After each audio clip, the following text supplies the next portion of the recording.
পুরান ঢাকার মিডফোর্ড হাসপাতালের সামনে ব্যবসায়ীকে হত্যার প্রতিবাদে রাজধানীতে বিক্ষোভ সমাবেশ করেছে ঢাকা মহানগরী উত্তর ও দক্ষিণ জামায়াতে ইসলামী। সমাবেশ থেকে অপরাধীদের দৃষ্টান্তমূলক শাস্তির দাবি জানানো হয়েছে। ওই সমাবেশে আপনি বলেছেন, অপশাসন, দুঃশাসন এবং জনগণের বিরুদ্ধে যুদ্ধ ঘোষণা করে আওয়ামী লীগ 15 বছর ক্ষমতায় টিকেছিল, কিন্তু তাদের শেষ রক্ষা হয়নি, বরং ছাত্র জনতার ঐক্যবদ্ধ প্রতিরোধের মুখে তাদের লজ্জাজনকভাবে ক্ষমতা থেকে বিদায় নিতে হয়েছে। আজ যারা ক্ষমতায় যাওয়ার জন্য দিবাস্বপ্নে বিভোর, তারা যদি পতিত স্বৈরাচারের পরিণতি থেকে শিক্ষা গ্রহণ না করে, তাহলে তারা 15 মাসও ক্ষমতায় টিকে থাকতে পারবে না। দেশে প্রতিনিয়ত যে সংঘাত, সংঘর্ষ, হানাহানি, খুনের ঘটনা ঘটছে, সেসব নিয়ন্ত্রণে না পারার দায় কি বিএনপির না সরকারের, নাকি বিএনপির উপর দায় চাপালে রাজনৈতিক ফায়দা আছে, তাই আঙ্গুল আপনি বিএনপির দিকেই তুলেছেন? বিসমিল্লাহির রহমানির রহিম। ধন্যবাদ আমাদের সম্মানিত সহ আলোচকবৃন্দ। যে মিটফোর্ডে যে ঘটনাটি সংগঠিত হয়েছে, এটা ইতিহাসের সবচেয়ে লোমহর্ষক এবং খুবই মর্মান্তিক, এবং বলা যায় সমসাময়িক প্রেক্ষাপটে আমরা 2006 সালের 28 অক্টোবর এইভাবে লগি বৈঠা দিয়ে শেখ হাসিনার নির্দেশে পল্টনে হত্যাকাণ্ড আমরা দৃশ্য দেখেছিলাম, এবং লাশের উপরে নৃত্য করার ইতিহাস আমরা দেখেছিলাম। সেটি মধ্যযুগীয় বর্বরতা বলি আমরা, অথবা হালাকু খান, চেঙ্গিস খান, আইয়ামে জাহিলিয়াতের বর্বরতাকেও হার মানিয়েছি। আমরা এখানে বলতে চাই যে আসলে আমরা যেই জুলাই অভ্যুত্থানের মধ্য দিয়ে যে বাংলাদেশটা আমরা পেয়েছি, এই বাংলাদেশে আবার মানুষকে, এখানে আগে হেলমেট বাহিনী ছিল, এখানে আগে সেটা থেকে তাহলে রূপান্তর হয়ে কি এখন রড বাহিনীতে রূপান্তরিত হচ্ছে, আবার কি পাথর বাহিনীতে রূপান্তরিত হচ্ছে? এটি আজকে জাতির সবচেয়ে বড় প্রশ্ন। এবং দেখুন, লোকটিকে যেভাবে নির্দয়ভাবে হত্যা করা হয়েছে, তাকে বিবস্ত্র করা হয়েছে, তাকে তার মৃত্যুর পরেও তার মাথার উপরে, শরীরের উপরে পাথর মারা হয়েছে, এটি গোটা বিশ্বের কাছে আমাদের কি মেসেজটি দিয়েছে? আমরা মনে করি যে একটি সমাজ এবং সভ্যতা, একটি সমাজ কতটুকু সভ্য, এটি আসলে তার আইন শৃঙ্খলা পরিস্থিতি দেখেই কিন্তু বোঝা যায়। আমরা এখানে 28 অক্টোবর সেটা দেখেছি, আবার 24-এও আমরা একই অবস্থান দেখেছি।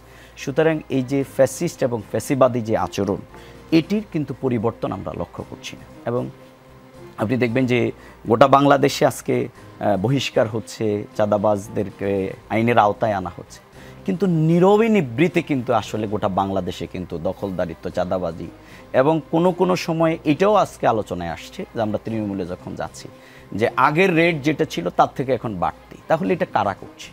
এটি কি আমাদের সামনে আজকে এটাই যদি আমরা দেখি, তাহলে আসলে কি তাহলে অসভ্যতার সে আগুন কি ধীরে ধীরে আমাদের সমাজের সব মূল্যবোধকে কিন্তু আজকে কি নষ্ট করে দিচ্ছে? এই জায়গায় আমাদের বক্তব্য খুবই পরিষ্কার যে আসলে এটি হচ্ছে সমাজের যে নৈতিকতা এবং মানবিকতার যে অনুপস্থিতি, এটি কিন্তু তার সবচেয়ে বড় কারণ। এগুলো নিয়ন্ত্রণ না করতে পারার দায় বিএনপির না সরকারের? এটা ছিল আমার শেষ প্রশ্ন।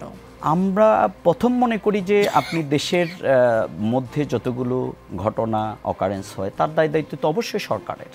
এবং আমার কাছে মনে হয়, একটু আগে আমার সহ আলোচক যেটি বলেছেন যে অতি কথন স্বরাষ্ট্রমন্ত্রীর একটা কি অভ্যাস কিনা, আমাদেরও এখানে আমরা সেই প্রবণতা নিয়ে দেখতে পাচ্ছি সব জায়গায়। কিন্তু আর সাথে হচ্ছে অবশ্যই বিএনপিকে দায় নিতে হবে, কারণ বিএনপি সারা দেশেই কিন্তু এই কর্মকাণ্ড আমরা দেখছি। আমার লক্ষ্মীপুরে কিন্তু একজন ইমামকে রড দিয়ে পিটিয়ে হত্যা করা হয়েছে। সুতরাং এটা নির্মমতা কিন্তু, এবং জায়গায় আপনি বিভিন্ন জায়গায় হত্যাকাণ্ডগুলো সংগঠিত হয়েছে। সুতরাং এক পর্যায়ে বহিষ্কারই কি সমাধান কিনা? বরং আমরা মনে করি একটি দল তার রাষ্ট্রে পরিচালনার যে দায়িত্ব নিতে চায়, তার আগে তার নৈতিকতা, তার ডিসিপ্লিন, তার অনেস্টি, ইন্টিগ্রিটির মাধ্যমে প্রমাণ করতে হবে যে সে আসলে এই দল রাষ্ট্র পরিচালনার জন্য প্রস্তুত। সুতরাং যারা মনের দিক থেকে নিজেদেরকে ক্ষমতায় মনে করে, তাদেরকে অবশ্যই এটি তাদেরকে এটা প্রমাণ দিতে হবে, কিন্তু সেই প্রমাণটি কিন্তু আমরা লক্ষ্য করি। দুটি প্রশ্ন, বিএনপি আসলে বহিষ্কার ছাড়া কি করতে পারে? একটি রাজনৈতিক দল, আপনারা আপনাদের কোনো কর্মী এই ধরনের আচরণ করলে বহিষ্কার ছাড়া আর কি উপায় আছে আপনাদের দলে? এটি প্রথম প্রশ্ন। দ্বিতীয় প্রশ্ন, মিডফোর্ড এলাকায় আপনাদের সাংগঠনিক ইউনিট আছে কি না? তারা কি হত্যাকাণ্ডের দিন জানতে পারেনি? তাদের মাধ্যমে আপনারা কেউ জানতে পারেননি? ভিডিও ভাইরাল হওয়ার পর সরকারের কিংবা বিএনপির টনক নড়ল, কিন্তু আপনাদের এই ইস্যুতে সোচ্চার হতে ভাইরাল হওয়া পর্যন্ত অপেক্ষা করতে হলো। মানে ভাইরাল হলো, সারা দেশের মানুষ নিন্দা প্রতিবাদে সোচ্চার হলো, তারপর আপনারা ভাবলেন এই ইস্যুতে প্রতিপক্ষকে ঘায়াল করলে রাজনৈতিক ফায়দা হবে। বিষয়টা কি এইরকম কিনা? আমরা প্রতিটি হত্যাকাণ্ড এবং অমানবিক কার্যক্রম যেগুলো সংগঠিত, আমরা তীব্র নিন্দা এবং প্রতিবাদ জানাই, সেটি যেই দলের হোক না কেন। আমরা গতকালকে বলেছিলাম যে কিন্তু আমরা সন্ত্রাসীদের বিরুদ্ধে, দর্শকদের বিরুদ্ধে, হত্যাকারীদের বিরুদ্ধে আমরা কোনো দলের বিরুদ্ধে অবস্থান নিইনি। এখন কথা হচ্ছে দলকে তো দায় নিতে হবে। দল যদি এরকম কর্মী লালন করে তাহলে দলকে এই দায়িত্ব কখনো এড়াতে পারে না, সেটাকে ষড়যন্ত্র তত্ত্ব দিয়ে আপনি কখনো রোধ করতে পারবেন না।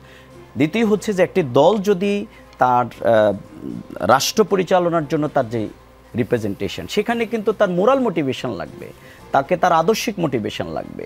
তার সেই মোটিভেশন যদি না হয় তাহলে শুধুমাত্র বহিষ্কারই কিন্তু একটি সমাধান নয়। আমাদের এই জায়গায় কিন্তু প্রিভেন্টিভ মেজারটা হচ্ছে আমাদের প্রতিটি কর্মীকে কিন্তু আমরা এই মোরাল মোটিভেশনটা দিই। আমাদের সেই শৃঙ্খলা আছে বলেই কিন্তু আমাদের কর্মীরা এই কাজে, কিন্তু আমরা মানুষ কখনো ভুলের ঊর্ধ্বে নয়। সুতরাং সেই জায়গায় জামাত ইসলামের প্রথম আমাদের দায়িত্ব হচ্ছে আমাদের মোরাল টিচিং আছে, মোটিভেশন আছে, আমাদের লজিক্যাল মোটিভেশন আছে, সাথে সাথে এর পরেও যদি সেই এই ব্যারিকেডটা ক্রস করে তাহলে অবশ্যই তার ব্যাপারে দল ব্যবস্থা গ্রহণ করে। বহিষ্কার ছাড়া আর কি করবে, মানে আর কি করতে পারে? আপনাদের কাছ থেকে যদি পরামর্শ চাই বিএনপি, পাশে বিএনপি নেতা আমরা আছে, সবার যে আর আগে কি করতে বলবো পারে একটি যে রাজনৈতিক দল? এটার ক্ষেত্রে আল্লাহর পক্ষ থেকে যে বিধানটি মানুষের প্রতি, সেটি হচ্ছে মানুষকে কিন্তু তার প্রতিটি কাজের জন্য আল্লাহকে ভয় করতে হবে। জি। তার মধ্যে যে তাকওয়ার বিধানটা, সেটিকে কেবলমাত্র এই অপরাধ থেকে মানুষকে রক্ষা